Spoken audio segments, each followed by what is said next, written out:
বিসমিল্লাহির রহমানির রহিম। পরিবেশনায় ও পরিচালনায় দিক দিগন্ত।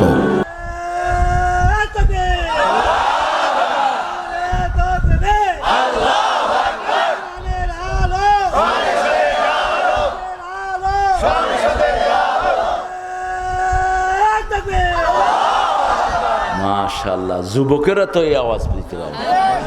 আল্লাহ আমার বাবাজের হায়াত তুমি দারাজ করে দাও। অনেকে মনে করে এই তাকবীর হলো পোলাপানের একটা ঢং ঢাক, না, এটা 3 নম্বরের ফরজ রাসূলের উপরে। কয় নাম্বার? 3 নাম্বার। হেরা গুহায় 5টা আয়াত নাজিল হলো। কয়টা?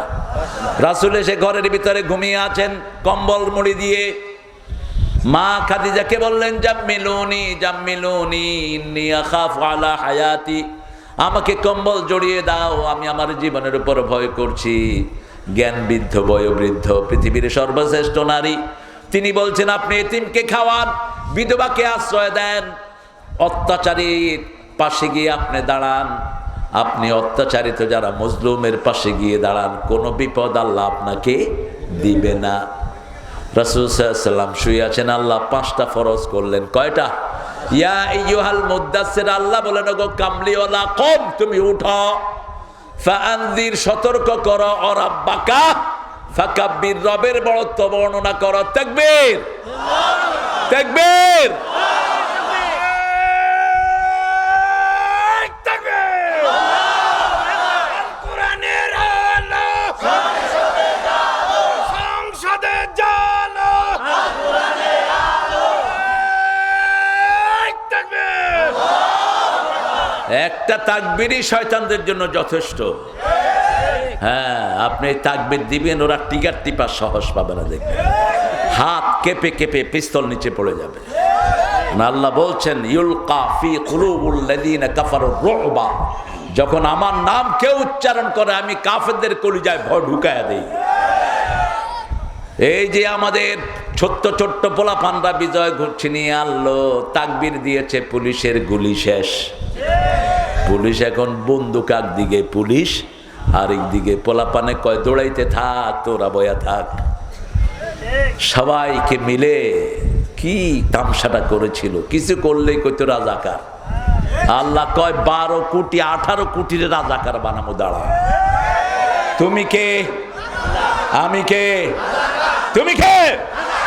আমি কে? চেয়েছিলাম, হয়ে গেছি, হয়ে গেছে রাজাকার।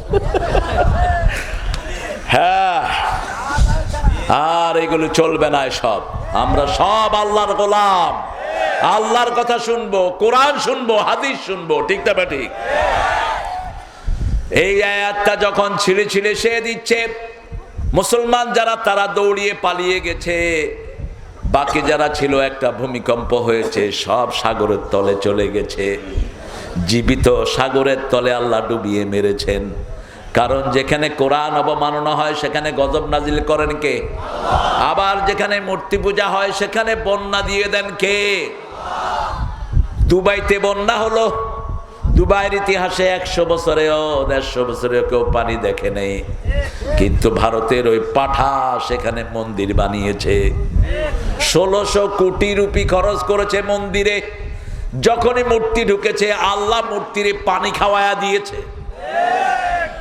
এমন বৃষ্টি দিল সারা দুবাই পানির নিচে, ঠিক না ঠিক? বাংলাদেশেও যেখানে মূর্তি পূজা বেশি সেখানে পানি পানি। একটা থানায় গেলাম, কেশবপুর, কি নাম? যশোরের, গিয়ে দেখবেন এখন এই কোমর পানি ভিতরে, পুরো কেশবপুর। আমি বললাম মূর্তি পূজা ছাড়ো, পানি চলে যাবে। নূহ আলাইহিস সালামের প্লাবন কেন এসেছে? নূহ আলাইহিস সালামের লোকেরা 5টা মূর্তি বানায় পূজা শুরু করেছে। কয়টা? অদ্দা, সোয়াক, ইয়াগুস, সূরা নূহের ভিতরে আল্লাহ নামগুলো দিয়েছেন।